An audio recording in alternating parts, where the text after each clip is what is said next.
Boa noite, tudo bem? Estamos aqui começando mais uma vez nossa série de lives com pessoas que têm importância e relevância e trazem assuntos que são fundamentais para o nosso desenvolvimento. Hoje vamos falar sobre passos iniciais na vida jurídica com o meu querido mestre e amigo professor Luiz Paulo Vieira de Carvalho. Aguardando o professor entrar. Ó, já chegou. Pontualidade britânica.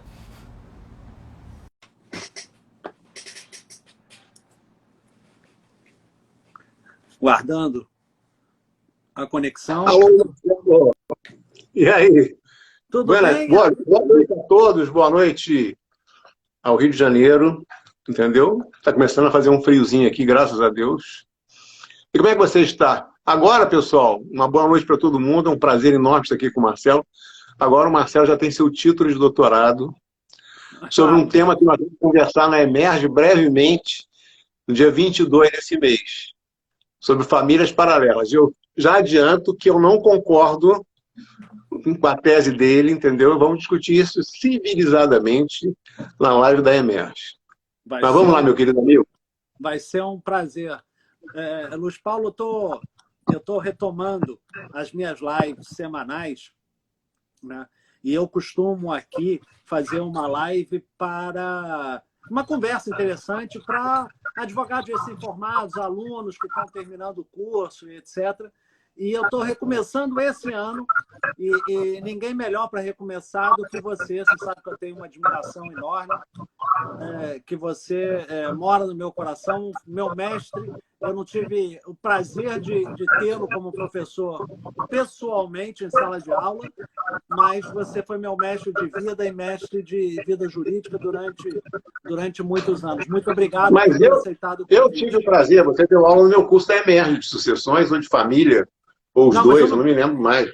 Eu não fui seu aluno, por isso que eu estou falando, porque todo mundo fala, foi aluno do Luiz Paulo, foi aluno do Luiz Paulo. Eu não tive essa honra de ter aprendido na academia com você, mas eu aprendi na vida e aprendi no mundo prático, que é muito pessoal, melhor.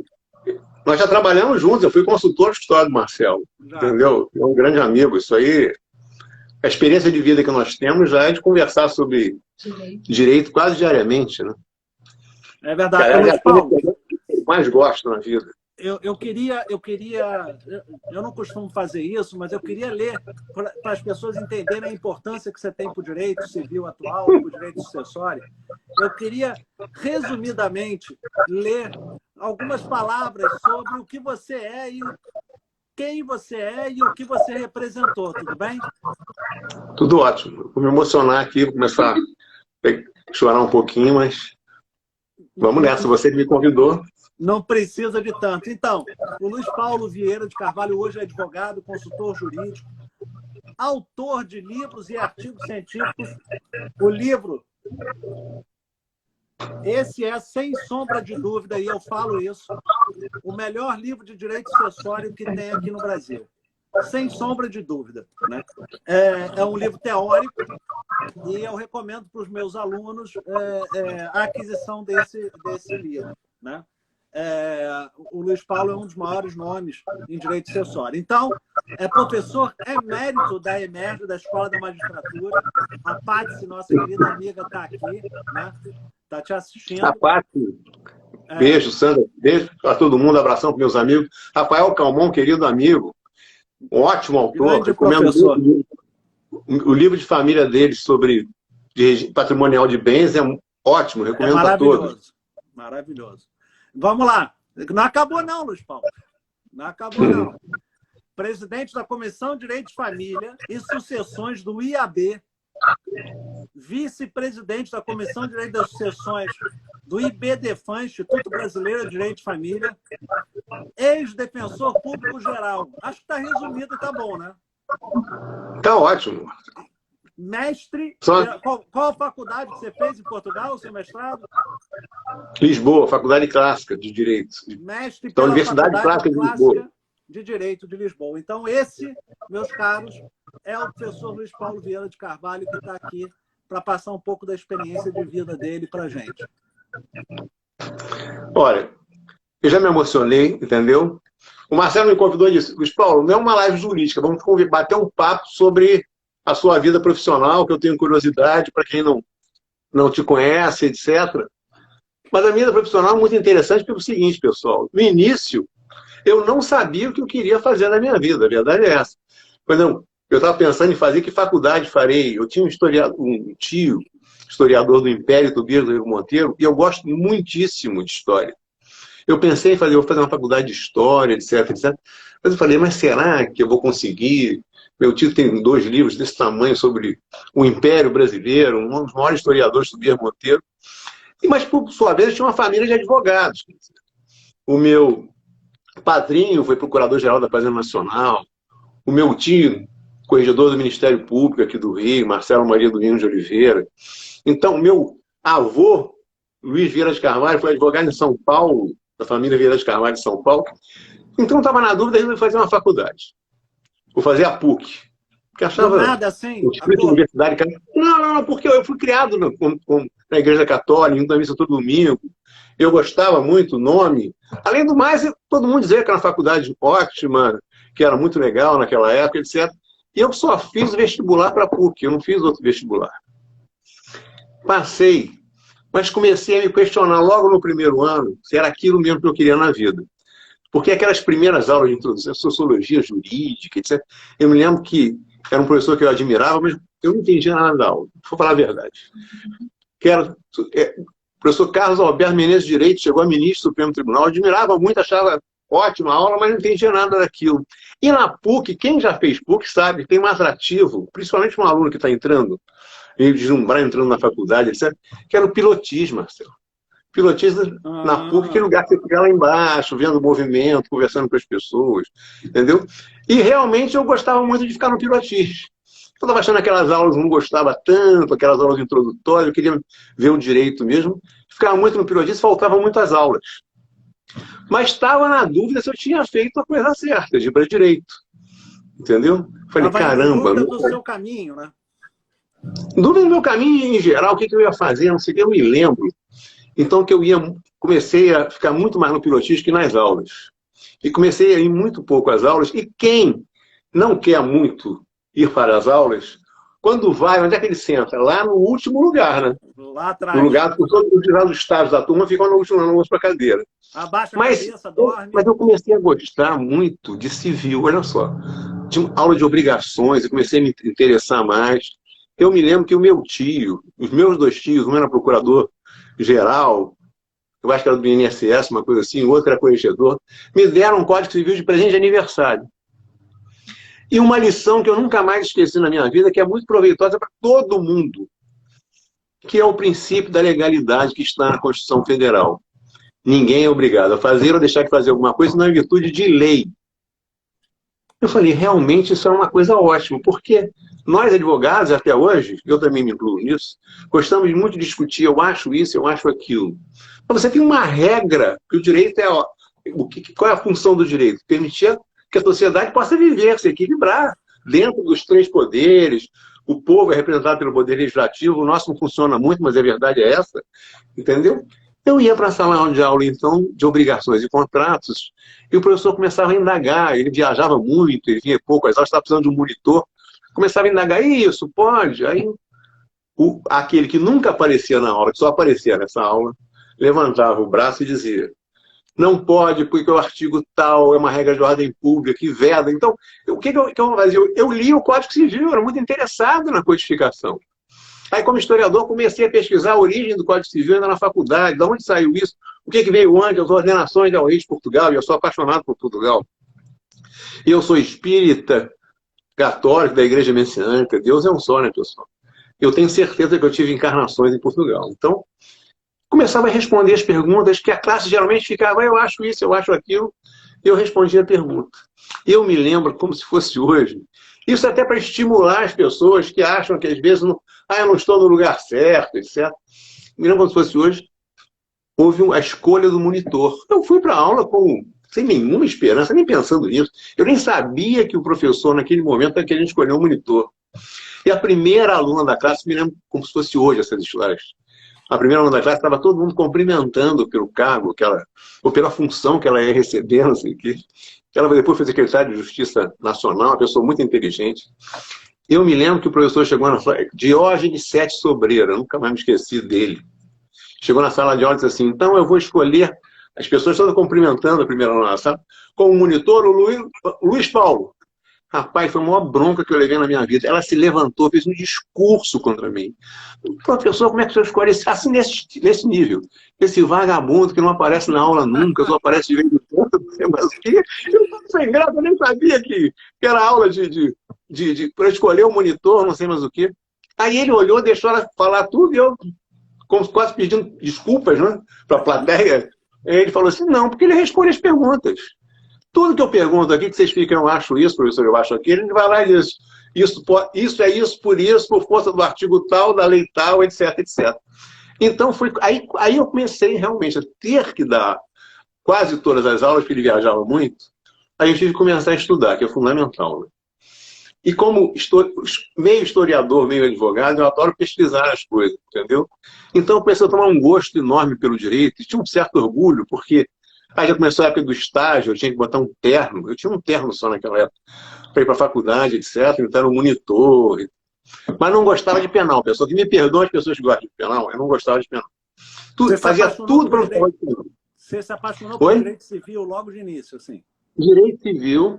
E depois aconteceu um outro episódio que aí eu comecei a gostar do que eu gosto muito hoje e faço mais, que é o direito de família e das sucessões, porque na aula de família a professora tinha que passar um trabalho para o final, era sobre paternidade naquela época, né? Código Civil 16, filho legítimo, legitimado, ilegítimo, natural, espúrio, aquela regra toda que vem das ordenações, o filho espúrio do coito danado das ordenações, passou um trabalho. E eu fui fazer uma pergunta. Eu quase nunca ia para a aula, eu era no limite para não ser reprovado por falta. Fiz uma pergunta, professora, ela se virou para mim e disse assim, o senhor está perguntando? O senhor é o Luiz Paulo, né? Aquele que nunca aparece na sala de aula, etc. O senhor não tem nada para fazer pergunta. Aliás, eu acho melhor o senhor nem fazer esse trabalho, você vai tirar um zero redondo. Mas nesse nível, entendeu? Zero redondo. Aí eu falei, não, eu vou tirar um zero redondo. Eu me lembro até hoje. Comprei um livro do Caio Mário da Silva Pereira, o grande professor Caio Mário. Grande mestre. E o livro do Orlando Gomes, que eram os meus ídolos. Mas eram uns livros específicos. Na faculdade também. Eu sempre adorei o estilo, etc. Você tem sempre uns ídolos na época da faculdade, ou ídolos jurídicos mesmo. E fiz o trabalho, me lembro perfeitamente, fiz o trabalho, entreguei, mas fiz umas 15 páginas ou 20. Entreguei e fiquei esperando o que ia acontecer. Aí ela começou a dar as aulas, as notas não estavam boas, etc. Falei, cara, se os outros estão ruins, imagina eu. Aí ela, a contragosto, olha para mim e diz assim, o único 10 da turma é do Luiz Paulo. Aí eu, obrigado, meu Deus. Obrigado, meu Deus. Entendeu? Então, aí eu comecei a me encontrar realmente com o direito civil. Posso te interromper só para trazer 2 destaques na tua fala até agora? À vontade. O primeiro, é comum a gente ter dúvida quando começa. Então, é comum dar aquela rateada, aquela titubeada e etc. e ficar meio perdido. Né? Coisa que aconteceu comigo, aconteceu com você e acontece com todo mundo. E segundo, aquele que é professor, e você é o professor dos professores, assim, eu costumo dizer isso, aquele que é professor não pode julgar os alunos pela aparência ou pela presença, ou, né? A gente não pode julgar o outro, a gente tem que compreender o outro e tentar abraçar o outro. Professor bom é aquele que estimula, é aquele que faz exatamente o que você faz. Estimula os alunos a estudar, a buscar, a pesquisar. Né? E não que controla, condena e julga o outro. Não, e julgar os outros é o maior defeito do ser humano e o mais difícil de se controlar. Mas isso acontece muito também, Marcelo. Você sabe que eu sou defensor público, eu vou até te contar a história da defensoria interessante. E fui presidente da banca do Direito Civil da Defensoria há muito tempo. E muitas vezes, a experiência, pessoal, a pessoa ficava nervosa na hora da prova, e alguém da banca dizia, Luiz Paulo, isso aí não vai dar certo, não está muito nervoso, não está quase respondendo, eu dizia, calma. Se ele está nervoso, vamos tentar acalmar. Então, às vezes, eu, contrariamente às pessoas da banca, eu achava que aquela pessoa estava muito nervosa, mas tinha um potencial. Aí eu olhava as notas anteriores, etc. E muitas vezes aconteceu o seguinte: aquela pessoa que a banca quis reprovar e eu, o meu voto, até o presidente tem um pouco mais de moral, né? Entendeu? Aprovou, sempre, graças a Deus, foram excelentes defensores públicos. E muitas vezes as pessoas que chegavam lá e davam um show, etc., não eram tão bons defensores, entendeu? Então, julgar é muito difícil. Tem que estimular as pessoas. O professor não está ali para achar que é superior a ninguém, entendeu? Você está ali para estimular para a carreira futura. Uma vez, eu acho que você, Marcelo, me perguntou por que eu fui. Então, aí eu comecei a dar aulas, estagiar, e aí eu tenho os meus ídolos jurídicos. O primeiro advogado que eu trabalhei, que era ele e eu no escritório, chama-se João André Jardim de Lima de Oliveira Porto. Foi que passava horas me ensinando as bases do direito, a estrutura do direito civil. Entendeu? Porque se você não souber a base, você não constrói edifícios. Claro. Depois que eu saí do escritório, eu fui trabalhar com um amigo meu, escritório do pai dele, e o professor de Inocêncio Galvão Teles, que era um dos maiores juristas portugueses de todos os tempos, que fez o anteprojeto do Código Civil Português, de 66, tinha sido exilado pela Revolução dos Cravos, que é a Revolução de Esquerda em Portugal. Como ele trabalhava lá com o pessoal do Salazar, etc., ele veio fugindo para o Brasil sem nada. Chegou no escritório, ele era muito importante, deu aulas na UF, na Cândido Mendes, etc. Eu propus uma parceria com ele. Eu e meu colega aqui, que era o filho do dono do escritório, meu amigo. Podemos ser seu parceiro, vamos montar um escritóriozinho nosso, aqui que é um escritório de 2 andares. E aí foi uma das melhores coisas que eu fiz na vida, porque eu sempre almoçava com ele, quase todo dia. Ele veio muito sem dinheiro, uma pessoa que tinha uma posição financeira muito boa, mas a casa foi invadida, etc. E eu fazia questão, embora eu não ganhasse muito, sempre eu pagava o almoço dele, só para ouvir, para conversar sobre direito. Ficava horas conversando sobre direito, etc, etc.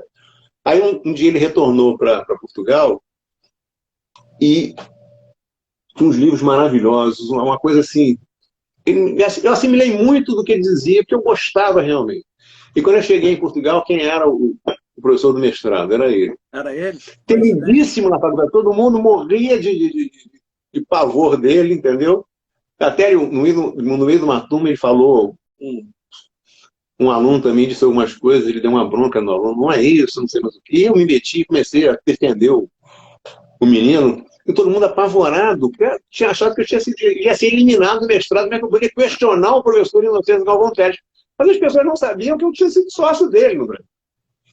Aí, quando acabou o mestrado, ele queria que eu ficasse em Portugal, fomos jantar, foi uma noite maravilhosa, isso. Esse, então, é o meu segundo ídolo, Inocêncio Galvão Teles. O terceiro ídolo, o terceiro e o quarto são 2 pessoas que eu trabalhei, que faleceram, infelizmente, há pouco tempo com Covid. E que todas as pessoas gostavam. Eu acho que quando chegaram no céu, fizeram uma festa para os 2. Pessoas que tinham um conhecimento enorme, sempre humildes, etc. Silvio Capanema de Souza, que eu tive prazer enorme de não ser padre. Ele dava de obrigações e contratos, etc. Eu fazia uns módulos de parte geral, responsabilidade civil, família, sucessões, lei das coisas, etc. Que era o maior orador no Brasil, na minha opinião. Uma pessoa maravilhosa, gentilíssima, tratava todas as pessoas, os alunos, super bem. Tinha um defeito. Mais Tinha um defeito. Oi? Nenhum. Hã? Tinha um. Qual era? Eu achava que não tinha nenhum, então me conta qual era o defeito dele. Era flamenguista. Eu também sou. Meu bisavô foi fundador do Flamengo, entendeu? Meu bisavô, meu avô foi fundador do Flamengo. Então era uma gentileza sem fim. História, é porque eu não tenho muito tempo. Essas conversas são pouco tempo. Mas eu nunca mais me esqueci que eu estava coordenando no CEPAD, era um curso não era um curso, eram umas palestras, entendeu?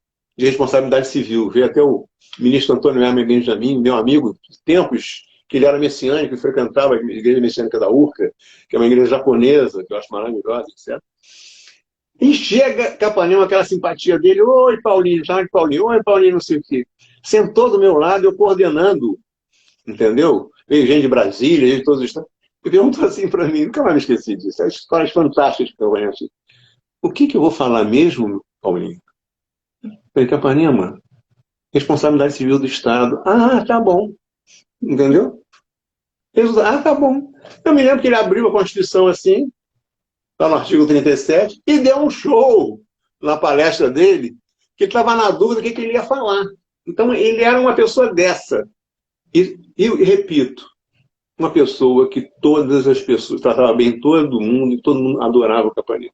E um outro, uma pessoa maravilhosa, foi há pouco tempo que você conheceu. Luiz Paulo, só um O segundo. professor Zeno Veloso. O professor Capanema, antes de você passar para o professor Zeno, o professor Capanema foi meu professor na faculdade. Foi ele que me estimulou a dar aula, Luiz Paulo. Porque... É uma pessoa que só estimulava, só coisas boas que você tem com o Capanema. Entendeu? É um espírito de luz. Deve estar dando lições, dando aula no céu. Eu e Zeno agora. Os dois. Agora, o Zeno Veloso... diferenciado, assim, o sujeito bondoso, Zeno Veloso sempre uma palavra de apoio. Na minha opinião, outra pessoa gentilíssima, era o maior jurista brasileiro da atualidade. Faleceu há pouco tempo, sempre gentilíssimo com todas as pessoas. Eu não conhecia, porque Zeno é paraense. Eu me lembro que estava querendo escrever alguma coisa sobre condição, termo e encargo, e comprei um livrinho fino desse tamanho, Zeno Veloso, nome interessante, que falava sobre condição, termo e encargo, e que eu, no meu livro de Sucessões, e no livro anterior, escrevi. É uma pequena obra-prima. Tudo que Zeno escreveu são obras-primas. Admirador profundo de Ponte de Miranda, etc. E uma pessoa, tipo Capanema, todos amavam, uma pessoa de luz também. Eu acho que os dois estão fazendo um curso de direito lá no céu. Então, essas pessoas, e cada um de nós acho que tem isso, são meus ídolos em direito. O professor Zeno era uma pessoa muito delicada, muito simpática e muito modesta. E tinha a capacidade de passar o conhecimento dele de forma simples. Ele ia contando os causos e dentro dos causos ele ensinava. Simples e muito bem-humorado, porque uma das coisas que eu aprendi de um professor célebre, antigo, que ele dizia, o melhor é você ensinar... O que é melhor, ele perguntava, ensinar aos professores? Ensinar divertindo ou ensinar sendo sério? Ele dizia, muito melhor ensinar divertindo. É verdade. Então, você dar aulas é um prazer. É um prazer que você também dê uma aula bem-humorado e respeite a opinião dos alunos. Porque você, como professor, deve saber o seguinte, muitas vezes um aluno dá uma opinião na sala de aula e você fala, realmente ele tinha razão. Muito interessante essa pergunta. Entendeu? E, às vezes, outra experiência de vida, porque nós estamos... A nossa plateia são de professores ou futuros professores, ou futuros juristas, ou professoras, futuras juristas, etc. As mulheres hoje estão realmente... Passam a maioria dos concursos, assim, 80% das mulheres, 20% dos homens. Muitas vezes as pessoas falavam coisas na sala de aula, eu sempre, graças a Deus, eu nunca tive problema nenhum com a aluna, eu sempre ouvi, escutar, mas pensava assim, coitadinho, ela não está com muita noção, ou ele não está com muita noção. De repente as pessoas passavam em concurso e eram excelentes profissionais. Então, você tem que aprender com os alunos, aprender com as pessoas. Guimarães Rosa dizia que mestre não é aquele que ensina, mas aquele que de repente aprende. É verdade. Não é um conselho que eu estou dando para os amigos, queridas amigas que estão aqui. Eu até hoje estudo. Todos os dias eu aprendo uma coisa nova. Porque é que nem médico. Se você parar de estudar, está completamente perdido. Mas aí, já que você estava me perguntando sobre a profissão, eu acho que eu vou antecipar uma pergunta sua, Marcelo. Antecipa, Luiz Paulo. Aqui é tudo à vontade. Se você gostava tanto de direito, se você começou a advogar, estava advogando com Galvão Teles, com João André Jardim de Lima de Oliveira Porto, que depois fez concurso para magistratura. Passou, etc., ele já estava um pouco mais, com a idade mais avançada, e resolveu fazer para ter uma segurança. Por que você foi ser defensor público? Luiz Paulo, por que você foi ser defensor público? Olha, eu fui defensor público. Primeiro que eu sempre gostei, entendeu? Essa palavra é uma palavra carismática. Segundo, você está ajudando alguém. Tem Deus no céu e você na terra. Sabia que a Defensoria Pública tinha uma função social fundamental. E era incipiente no Brasil, estava iniciando no Brasil. E tem um problema familiar que eu contei para poucas pessoas, estou contando aqui em público.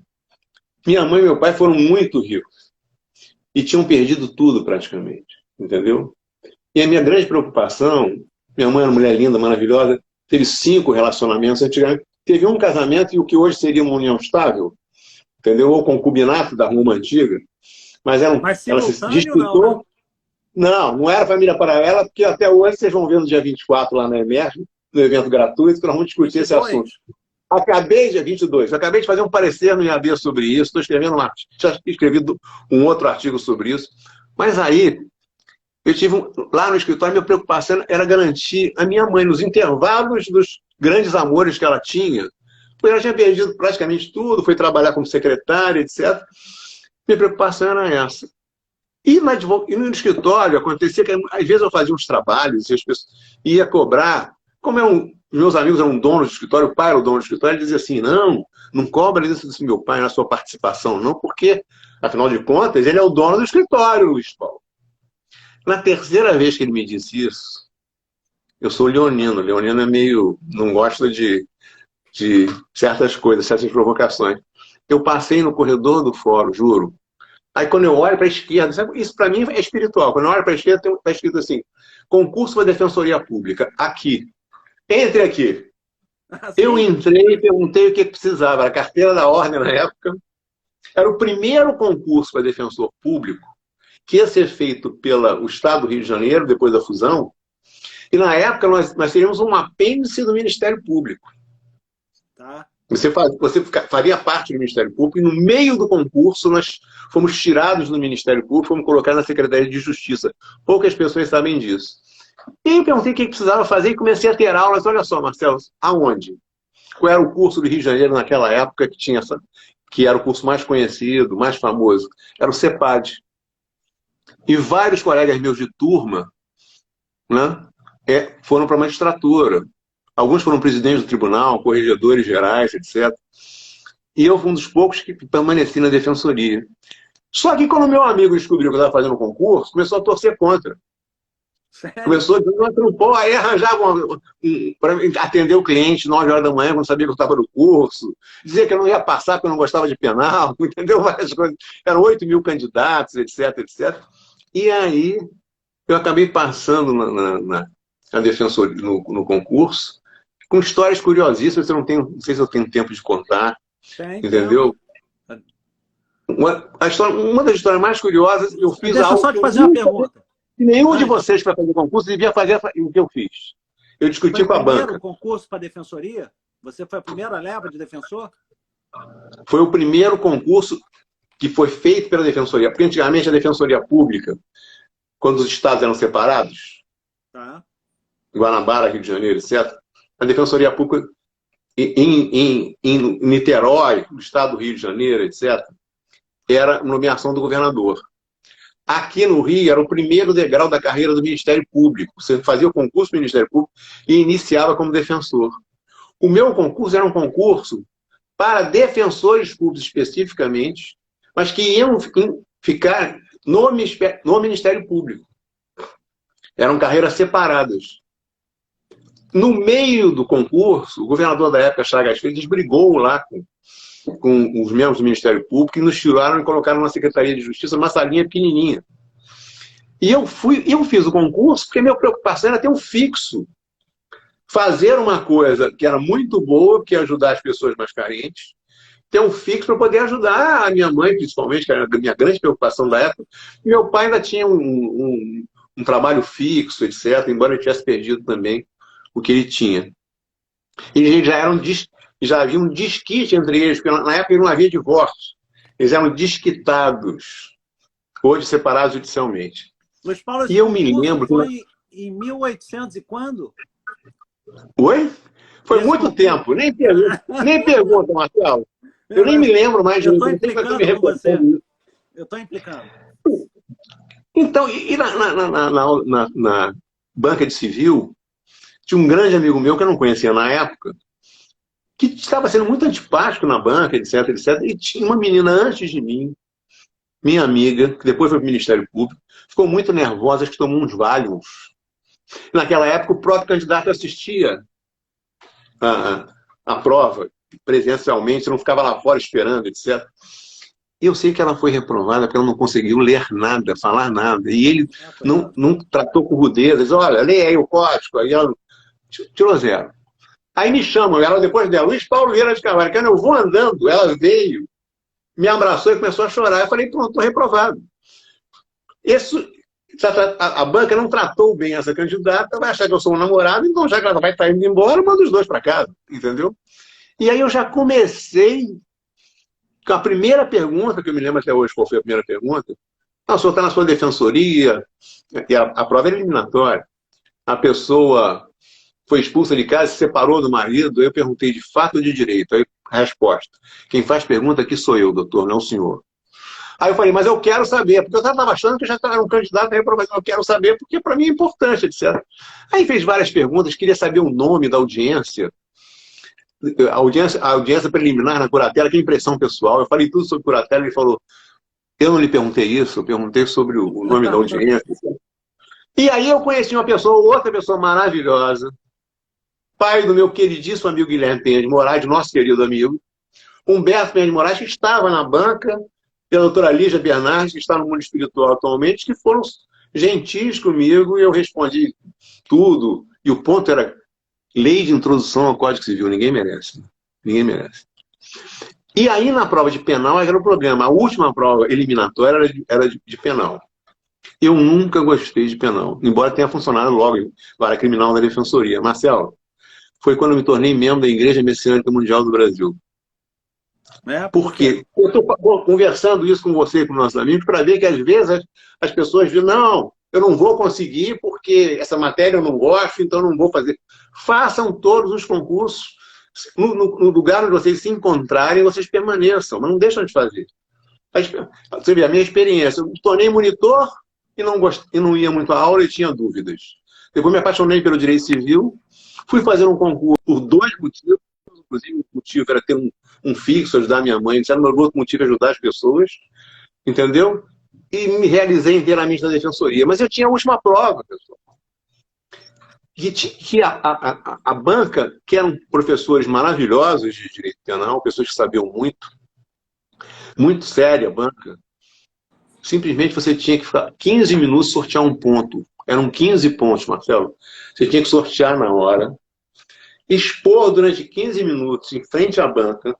Caraca. E depois você tinha as perguntas. E eu só consegui estudar mesmo o ponto 1. Ação penal, nunca mais me esqueci. E já estava frequentando a Igreja Messiânica. A Igreja Messiânica tem eu jorei uns passes, uma oração que fazem para você. É ótimo, uma igreja que prega felicidade, harmonia, etc. Eu já estava frequentando, mas para se tornar membro, poder ministrar o jorei, que é uma oração para a pessoa, você senta na frente da pessoa, etc., você tinha que se tornar membro. Eu não queria, eu queria receber as benesses. Antônio Ara Benjamin, ministro da STJ, era meu amigo daquela época. Ele é membro da Igreja Messiânica, entendeu? É ministro da STJ, é uma pessoa maravilhosa. Mas eu não conseguia, eu conseguia ler os outros pontos, mas não conseguia memorizar. Eu conseguia memorizar o ponto 1 apenas. Na véspera, olha só que responsabilidade, Marcelo. Eu sabia bem o ponto 1, o resto. Eu tinha que arranjar algum jeito de conseguir falar o resto dos pontos. Aí fui receber um jorei do ministro da igreja, essa oração, que era amigo do meu pai. Me chamava de Paulinho. Ele falou, Paulinho, o que é? Que cara de desespero é essa, Paulinho? Você não está passando num concurso? Aí eu falei, doutor Isnar Campeão, nunca mais me esqueci. Doutor Isnar, eu tenho uma prova amanhã, que são 15 pontos de exposição de 15 minutos em direito penal, uma matéria que eu não, infelizmente, eu não gosto muito. Depois eu comecei a gostar mais, quando comecei a trabalhar em vara criminal, etc. E aí ele disse assim para mim, meu filho, Deus só pode fazer uma coisa por você. Ou o espírito da Igreja Messiânica, a minha instituição, só pode fazer uma coisa por você. Reza para cair o ponto 1. Porque milagre tem limite. Entendeu? Aí eu recebendo o jorei, falei, meu Deus, minha instituição, se cair o ponto 1, eu me torno membro da Igreja Messiânica, vou ministrar jorei nas pessoas, entendeu? Fazer aconselhamento, etc, etc. E no dia seguinte fui para a prova oral. Marcelo, eu sabia o ponto 1 muito bem, ação penal. O resto, eu olhei e não sabia o que ia acontecer. A prova era eliminatória. Olhou por Pergunta alto. qual foi. Aí chegaram para mim todos sérios, me lembro do Gavazone de Cachimbo, João Familiar. Chegaram para mim todos sérios e disseram assim: sorteia o ponto, por favor. Não tinha conversa. Antes de mim saiu uma moça chorando, olha só. Entendeu? Sorteia o ponto, por favor. Pergunta pessoal, qual foi o ponto que caiu? O ponto 1, pessoal. Eu falei 15 minutos sobre o ponto 1. Quando acabei, um olhou para o outro e falou assim: doutor, nós já sabemos que o senhor gosta muito dessa matéria. Foi excelente. Então, para o senhor não ganhar um 10, se o senhor ganhar um 10, eu vou fazer uma pergunta apenas para o senhor. Não precisa mais responder nada. Marcelo, a única pergunta que fizeram, eu errei, Marcelo. Porque eu não estava no ponto 1. Entendeu? Em suma, no dia seguinte, eu recebi, quando eu tomei posse da Defensoria Pública, eu me tornei membro da Igreja Messiânica. Então, a espiritualidade sempre me acompanha. Eu acho que é muito importante isso. E aí, fui para a Volta Redonda, me lembro que Peraí, naquela deixa eu época... só parar aqui você um segundo. Sim.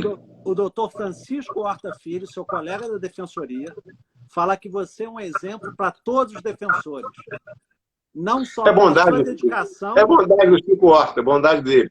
Mas pelo seu conhecimento incomparável. Eu preciso concordar com ele, por isso que eu estou aqui parando para... E que ele tem orgulho de fazer parte da mesma instituição com você.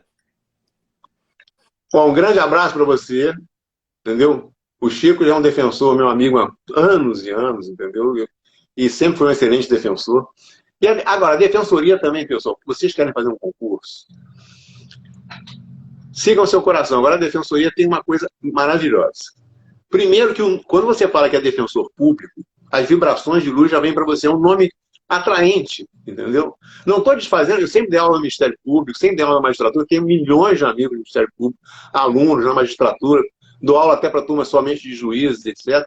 Mas a defensoria é uma coisa boa. Em segundo lugar, realmente é Deus no céu e as pessoas na terra. Então é muito recompensador. Agora, também tem tudo a ver com a sua motivação, a sua vocação. Claro. Muitos colegas meus, brilhantes magistrados, brilhantes embargadores do meu concurso foram para a magistratura, são excelentes magistrados, entendeu? Eu fui um dos poucos que permaneci numa época muito difícil, pessoal. Nós ganhávamos 1/3 do Ministério Público ganhava, nós não tínhamos sede própria, era uma salinha na Secretaria de Justiça. Um dos maiores orgulhos da minha vida foi quando eu fui defensor-geral, eu consegui uma sede própria. Essa sede na Marechal Câmara, o governador na época, eu consegui, assinei o termo de sessão dos 2 primeiros andares, depois o meu colega que me seguiu, o Roberto Italiano, conseguiu assinar a sessão dos 2 outros andares. E nós não tínhamos sala, praticamente. Eu me lembro que a primeira comarca que eu fui nomeado, eu fui designado, não nomeado, eu cheguei lá e ingenuamente perguntei assim, onde é que é a sala do defensor? A moça do cartório deu uma gargalhada. Olha, geralmente o defensor aqui atende na garagem ou não tem sala. No seu caso, você não tem sala, entendeu? Era um fórum antigo de São Gonçalo. Aí eu falei, então a partir de hoje, você é muito simpática, eu vou sentar junto com você na sua mesa, se tem algum problema. Aí o que aconteceu? Eu chegava no fórum, pegava uma cadeira e ficava lá junto com ela. Hoje, graças a Deus, eu me lembro que quando eu era defensor geral, teve a reforma do judiciário. Nós fizemos um esforço muito grande, não só eu como defensor geral, vários defensores gerais que vieram depois, para autonomia financeira. Eu consegui, lá na reforma do judiciário, nós ficarmos junto com a magistratura, no capítulo da magistratura. E hoje em dia, pessoal, os direitos são, quer dizer, os direitos e deveres são praticamente iguais em relação aos membros do Ministério Público e à magistratura. Então é questão de vocação, mas é uma carreira lindíssima. Concordo. Eu adoro. Eu ainda não me aposentei. As pessoas dizem, Luiz Paulo, não, eu sou defensor da 7ª Câmara Civil, que é uma Câmara excelente. Mas só que quando eu entrei na magistratura, Marcelo, eu cheguei à conclusão que não dava tempo para continuar advogando. Eu percebi o seguinte, ou eu vou ser um bom defensor público ou um bom advogado. E eu me apaixonei pela defensoria. Então comecei a ir para a Volta Redonda, correr o estado inteiro. E nessa época eu parei de advogar, fiquei só na defensoria. Eu fui subprocurador, fui defensor geral, fui presidente da associação. E nessa eterna luta para conseguir a melhoria em todos os sentidos, para atender melhor, e para ter os direitos que as outras carreiras tinham, né? Você se dedicou para fazer o melhor possível na sua profissão, que você abraçava, para fortalecer a instituição. Eu não sou melhor do que ninguém, mas só que eu cheguei à conclusão seguinte, não vai dar. Como é que eu vou poder sair do Rio de Janeiro, ou segunda de manhã, ou terça, e voltar na sexta ou no sábado? Como é que eu vou conseguir continuar advogando? Luiz Paulo, é importante que as pessoas reconheçam nessa sua fala também que a gente tem que reconhecer a nossa própria limitação, né? Não adianta querer abraçar o mundo. Você quer ser um bom defensor? Tudo bem, quando eu voltei ao Rio, eu cheguei até a pensar, mas eu estava completamente envolvido pela Defensoria Pública, achava que ainda podia colaborar com muita coisa, entendeu?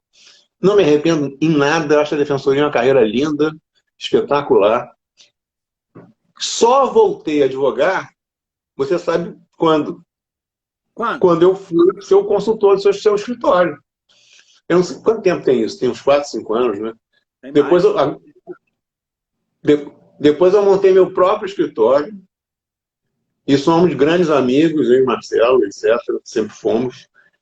Em suma, eu sou felicíssimo por hoje. Pessoal, tomara que sirva de exemplo e estimule alguém. Uma pessoa que começou a fazer faculdade de Direito, não tinha certeza se era aquilo realmente que ela queria fazer, que queria seguir. Que não ia muito na aula. Eu não estou dizendo que isso não é exemplo para ninguém, isso não é exemplo para ninguém. Pois é, Lucão. Gostava muito das festas, de conhecer as pessoas, de namorar, entendeu? No campus. Depois eu conheci uma menina, fui fazer psicologia. Conheci uma menina que eu namorei quase 5 anos, entendeu? Que ela fazia psicologia, com matéria eletiva. Que eu queria fugir, na realidade, da aula de penal, é que eu não gostava muito, entendeu?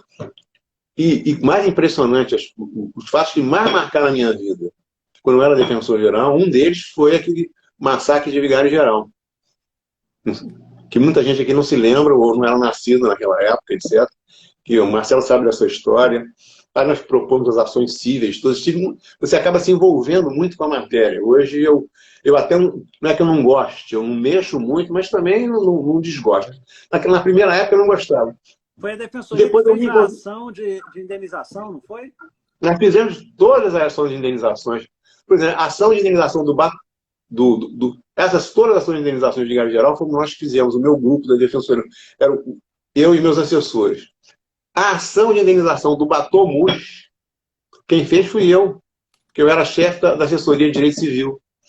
Era uma ação de 150 páginas, 3.000 documentos, que era um fato trágico do Rio de Janeiro, que a maioria das pessoas queridas que estão aqui não conheceram, que era o barco que naufragou. Foi a primeira demanda de desconsideração de personalidade jurídica da sociedade. Eu pedi a desconsideração, consegui. Né? Eu me lembro que os advogados disseram para mim: doutor, o senhor está maluco? O senhor está pedindo desconsideração da personalidade jurídica, que não existe, não sei mais o quê. Eu pedi e consegui. Me lembro que eu comecei a fazer isso por causa das famílias dos garçons, dos mestres do barco, etc, etc. Então, todas as experiências, eu hoje penso o seguinte: valeu muito a pena e continua valendo muito a pena. Eu continuo apaixonado e com uma vantagem que, se vocês puderem absorver um pouquinho disso, é muito bom. Eu nunca considerei, Marcelo, dar aulas de trabalho. Para mim, sempre foi um prazer enorme. E nunca considerei trabalhar um trabalho. Eu nunca fui para a defensoria pública triste. Puxa, eu nunca fui para o escritório triste. Eu nunca escrevi um parecer triste. Eu adoro tudo que eu faço. Deixa eu lhe fazer uma pergunta. Como é que você começou a dar aula? Foi quando você foi monitor na faculdade, ali você gostou? Essa vontade de ensinar o outro aquilo que você sabe, isso se desenvolveu quando? Na faculdade eu gostei muito da experiência. Fui para o escritório e dei uma parada nas aulas, porque eu comecei a querer, estava precisando ganhar dinheiro e aprender a vida de advogado, etc, etc. Entendeu? Eu não me envolvi. Quando eu entrei na defensoria, é um outro estímulo para o pessoal que vai fazer concurso, que quer seguir uma carreira jurídica. Entrei na defensoria, eu me lembro que eu tinha muita vontade de fazer um mestrado fora. E me lembro que fui falar com hoje o ministro Barroso, Luiz Roberto, porque ele tinha ido como procurador do Estado para Yale, fez o mestrado lá, mas foi um mestrado com vencimentos e vantagens. O Estado investindo na pessoa para ser um melhor profissional. Eu fui conversar com ele porque ele sempre entendeu muito direito administrativo, etc. Ele falou, Luiz Paulo, não existe legislação apropriada no nosso direito sobre isso ainda, mas você pode conseguir através do Estatuto dos Funcionários Públicos.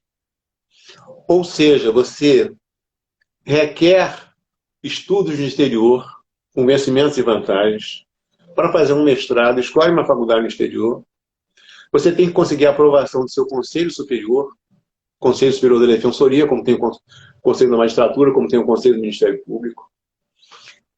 E eu sempre me dei super bem com meus colegas, então todo mundo do Conselho Superior me dava super bem, etc. E aí eu fiz a proposta. Na época eu vivia com uma defensora maravilhosa, que já foi para o mundo espiritual, a Mônica. Ela tinha um filho pequenininho, o avô dela foi morar em Portugal. E eu falei para ele um dia, conversando, essas coisas são... Eu acho que essas coisas são espirituais. Né? Muita gente acha que é um acaso. Falei, ele tinha muita... Ele falou, eu vou ficar com muita saudade do meu neto. Eu falei para ele, Arthur, não tem problema, eu vou fazer um mestrado lá. Procura uma faculdade boa para mim, me manda os dados, eu vou solicitar o ingresso, etc, etc, e eu vou pedir para a defensoria para fazer um mestrado. E tinha esquecido do assunto. Um dia ele me telefona, diz, os documentos são esses, currículo, papapá. Era o currículo da faculdade, inclusive, etc. A habilitação tem que ser feita assim, assado, e eu fui entrando em contato com ele fazendo a habilitação. Quando eu consegui, ele me liga um dia, eu fiquei super feliz, dizendo, olha, você conseguiu, teu nome foi aprovado. E aí fui ao Conselho Superior, o Conselho Superior aprovou, o defensor público geral, à época, era um colega meu de concurso, foi pedir autorização ao governador. E aí o governador autorizou. Foi um dos dias mais felizes da minha vida, quando ele me telefonou. Ele não queria, não. Ele disse, não, você tem que continuar aqui, porque esse aqui é o trabalho, assessoria de direito civil. Eu falei, João Simões, parecido há pouco tempo. Eu falei, João, eu adoro a defensoria, mas eu acho que eu vou ficar um defensor melhor se eu for fazer um mestrado lá. Entendeu? E aí o governador autorizou, fui para Portugal. Foi uma experiência sensacional. Eu amo Portugal desde aquela época. Fiquei mais de um ano lá, nunca mais vou me esquecer. Numa época que as pessoas brincavam, né? Ah, Luiz Paulo, você não vai para a Europa, né? Portugal não é Europa. Portugal era meio desconhecido para as pessoas. Já era lindo. Hoje é o país que está mais na moda, todas as revistas de turismo do mundo, melhor lugar para se morar, etc. E aí, quer dizer, como é que você pode não gostar de um trabalho que você faz bem aos outros? Como é que você pode não gostar de um trabalho que você mexe com direito? Ou seja, uma função maravilhosa que a sociedade não existe sem o direito. Como é que você não pode não gostar de um trabalho que é tão generoso com você e te envia para estudar num país maravilhoso que eu descobri e amo até hoje, fazer um curso de mestrado no exterior? Como é que você pode não gostar de um trabalho quando você volta para o Brasil e você é nomeado defensor público geral do Estado? Depois que eu não saí da defensoria, eu fui ser presidente da Associação dos Defensores. Eu estava sempre muito envolvido no progresso da defensoria. Eu tenho muito orgulho que eu fui um daqueles que colaboraram para a Defensoria do Rio ser a defensoria que é hoje, que para mim continua sendo a melhor defensoria do Brasil. Como é que você não pode gostar de tudo? Quer dizer, uma pessoa que não sabia o que iria gostar, que hoje agradece todos os dias pelo que eu faço. Luiz Paulo, a Sofia está perguntando se a live está sendo gravada. Está, Sofia, depois vai ficar aqui no... Eu vou marcar o professor Luiz Paulo, vai ficar aqui no IGTV e no canal no YouTube. É a primeira live que eu faço que não é jurídica, é uma conversa sobre a minha experiência profissional. Mas é que é super importante a sua experiência profissional, Luiz Paulo, para você iluminar outras pessoas a seguirem esse caminho. Tem tanta gente com dúvida do que fazer, como fazer. Eu acho que é muito importante, você tem muito a falar sobre isso. Quer dizer, eu vou ficar muito feliz se a pessoa que hoje está na dúvida, será que é esse o caminho que eu tenho que seguir mesmo? Quando for assim, lembra de mim, lembra do rapaz que gostava de ficar no pilotismo da PUC, que não sabia se era aquilo que queria fazer da vida, que ia a pouquíssimas aulas, entendeu? E hoje completamente... Não é que eu esteja realizado, eu estou muito feliz. A realização você tem todos os dias. E um conselho que eu dou, quem está nos assistindo são ou já grandes professores, Rafael é um exemplo, entendeu? Ou vão se realizar e vão ser grandes juristas. Mas não esqueçam da história, ou seja, a base do direito não vem de hoje, não começou com o Código Civil de 16, não começou com o Código Civil de 2002, começou nas ordenações, no direito visigótico, no direito romano, que eu sou profundamente apaixonado pelo direito romano. Um dos meus ídolos é o professor Moreira Alves, um romanista espetacular. E na faculdade, um professor que eu admirava muitíssimo, era o professor Herbert Viana Chamum, foi desembargador, que era um romanista, mão cheia, uma aula extraordinária, só que você não podia perguntar. É mais ou menos como em Portugal, quem ainda é doutor em Portugal, você não pode perguntar na sala de aula, os alunos não podem. Entendeu? Você tem que perguntar para o professor assistente na outra aula. E eu me lembro que a primeira aula sobre posse é um assunto que muita gente tem até medo. Eu adorei a aula sobre posse. Eu me lembro que na primeira aula, Marcelo, queridos amigos e queridas amigas, eu fui fazer uma pergunta, o professor chamou, ele olhou para a minha cara dizendo assim: ó, supremo ignorante, como ousas de fazer essa pergunta? Aí eu baixei a cabeça e fiquei quieto. Mas sempre, eu tenho livros dele, leio sempre, entendeu? É uma maravilha, entendeu? São os grandes professores, mas era uma pessoa humilde, tranquila. Luiz Pode Paulo, ter certeza que o grande professor é sempre uma pessoa tranquila. O nosso tempo está acabando e o Glaucio está lhe fazendo uma pergunta. Numa comparação, as provas do seu concurso eram mais difíceis do que a de hoje ou continuam no mesmo parâmetro de dificuldade? Eu acho que eram... Olha, eu não posso te dizer, porque hoje em dia tem muita... A primeira prova, às vezes, é múltipla escolha. Não tinha naquela época isso. Ou a primeira é múltipla escolha, as outras são provas dissertativas. Eu posso te dizer... Quem é que perguntou, por favor? Glaucio, eu posso dizer o seguinte. Eram umas provas difíceis. Para você ter uma ideia, você fazia... Não havia múltipla escolha. Todas as provas eram dissertativas. Depois você tinha as provas orais e tinha sempre... Você tinha que... Na realidade, é como se fosse um púlpito, porque você tinha que fazer uma dissertação oral. E isso, em 15 minutos, num concurso, você é nervoso, é uma eternidade, é uma vida. Eram provas bastante rigorosas. Eu me lembro que eram 8 mil ou 9 mil candidatos e as notas eram dadas na UERJ. O auditório lotado. E eu me lembro muito bem que a primeira nota, a pessoa falou assim, 10. Aí uma moça levantou, ai meu Deus, não merece tanta felicidade, tudo lotado, apinhado de jeito, todo mundo nervoso. Só que a nota 10 significava 1. Porque a nota correta era 100. Entendeu? Aí a gente falou 10. Quando falou 10, ela berrou, foi abraçar com todo mundo, não sei o que. Aí, de repente, ele fala, aquele que contava as notas, reprovado. Aí começou aquela sucessão de reprovação, todo mundo chorando, estava um ambiente assim, muito ruim, muito pesado, entendeu? Então, nota boa naquela época era você tirar mais de 50. Se tirou mais de 50, aí, yes, entendeu? Estou numa ótima. Eram concursos difíceis. Não, acho que os concursos hoje são difíceis, mas às vezes, a múltipla escolha, por exemplo, eu não gosto. Eu acho que confunde mais do que melhora, entendeu? Eu gosto de dissertação, eu gosto de escrever, sempre gostei. Dissertar sobre a matéria. Infelizmente, o nosso tempo está acabando. Se você pudesse dar uma dica para as pessoas, rapidinho, que dica seria? A dica seria acreditar em você. Essa história, vinda, azar, tinha aquele personagem, pelo amor de Deus, acredita em você. Acredita, mesmo quem seja ateu, não faça mal nenhum aos outros. Procure passar por essa passagem sem prejudicar ninguém. Isso é a melhor coisa do mundo. Faça consciência tranquila, procure ajudar as pessoas. Não julgueis para não serem julgados. É verdade. Então, essa é uma palavra de Cristo, etc. Que é sempre uma tentação de todos nós começar a julgar os outros. E seja feliz, se encontre e não faça julgamentos antecipados, nem da sua capacidade, nem daquilo que você quer ser.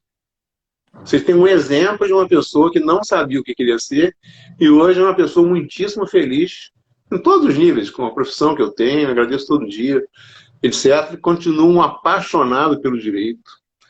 estudo todos os dias. Para mim, estudar é prazer. Então, e quando você pensa na vida do direito, tente entender o que você faz é um prazer, não é um fardo.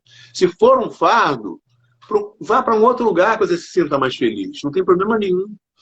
Tente fazer da sua profissão a sua felicidade. Acorde sorrindo porque você vai lá. Eu me lembro quando eu comecei a dar aula, eu acordava com as aulas nos meus cursos no CEPAD, eu acordava às 5 horas da manhã para botar um terno, escolher o terno, para sair de casa, para chegar às 7. Capanema chegava às 7h20, a gente sempre batia um maior papo ali, íamos para os módulos. Eu dava aula até meio-dia, ia almoçar na cidade, ia para a defensoria. Às vezes, no intervalinho, quando estava mais folgado, fazia uma saunazinha no Jockey Club, naquele prédio que hoje está fechado. Dava aula de noite, sábado, domingo. Era tudo um prazer, era uma diversão enorme. Então, procurar a felicidade faz bem, pessoal. Agora, e não fique contra você próprio. Não fique, eu não gosto disso. Quando você diz assim, eu não gosto de civil, lembra que o Luiz Paulo não gostava de penal. Entendeu? E você, quando entrar na profissão, você vai se especializar. Não tem como. Você tem que ter um conhecimento amplo para passar no concurso, ou para advogar. E mais, eu hoje advogo preferencialmente, eu faço pareceres, consultas na área de família e sucessões. Mas uma coisa que eu também aprendi, o Marcelo também aprendeu, e quem é um bom profissional aprende. Você tem que ter uma noção do direito civil todo. Claro. Você não pode, por exemplo, hoje saber sucessões e saber família. As coisas se entrelaçam. Você não pode resolver problemas de inventário ou de partilhas se você não souber o direito civil, se você não ver a parte geral, as noções, as fraudes, as simulações. Então, é todo um conjunto. Você vai se especializar. Mas, pelo menos, você tem uma base para iniciar. E a base você vai aprender com os clássicos, você vai aprender com a história do direito, etc. Luiz Paulo, eu preciso... O Instagram vai derrubar a gente. Você já está aqui convidado para outra. As pessoas que tiverem dúvida, pode mandar para ele ou para mim. Vai estar no Instagram, a partir da manhã vai estar no YouTube, e isso vai ser uma aula para todo mundo. Eu queria agradecer a todo mundo que esteve aqui com a gente. Pode falar. Não, eu queria... Aliás, eu fiquei tão feliz de conversar sobre o direito com o Marcelo, a minha vida profissional, que eu peço até desculpas, que às vezes eu interrompi o Marcelo, etc. Mas era por felicidade. Mas convidar o pessoal no dia 22, né? 22 vai ter aquela nossa live. Eu sou membro do Fórum Permanente de Direito de Família da EMERGE, do Fórum Permanente de Direito Civil da EMERGE. Será o Fórum Permanente de Direito de Família da EMERGE debatendo sobre a decisão de dezembro do ano passado do recurso extraordinário sobre as famílias paralelas, os seus efeitos, quais são as consequências dessa doutrina, se é cabível no Brasil ou não é. Então vai ser uma live interessante que nós vamos analisar. Eu, professor Marcelo Santoro, professor Sandro Gaspar, que é meu querido amigo e amigo de todos, e é absolutamente gratuita a inscrição pelo site da EMERGE. Começa às 9h30 da manhã, 9h30. Termina meio-dia ou 1h da tarde, etc. Então nós estamos esperando lá, e eu quero agradecer muitíssimo ao convite do Marcelo, especialmente a vocês, queridas amigas e queridos amigos que estiveram aqui conosco. Muito obrigado do coração, mandar um coraçãozinho para todos. Uma ótima noite e cuidem. Obrigado a todo mundo. Luiz Paulo, eu queria agradecer a você e dizer, terminar com uma frase de Sêneca, que é: se você não sabe para onde está indo, nenhum vento lhe é favorável. E eu tenho certeza absoluta que você serve como um farol para guiar essa tua palestra, servir como um farol para guiar muitas pessoas a saberem o seu destino. Muito obrigado, e tenho certeza que as pessoas vão te agradecer muito, e isso ajudou muita gente. Obrigado, Luiz Paulo. Agradeço muito. Boa noite a todos. Obrigado por tudo. Obrigado, Marcelo. Até a próxima. Boa noite. Tchau, tudo de bom.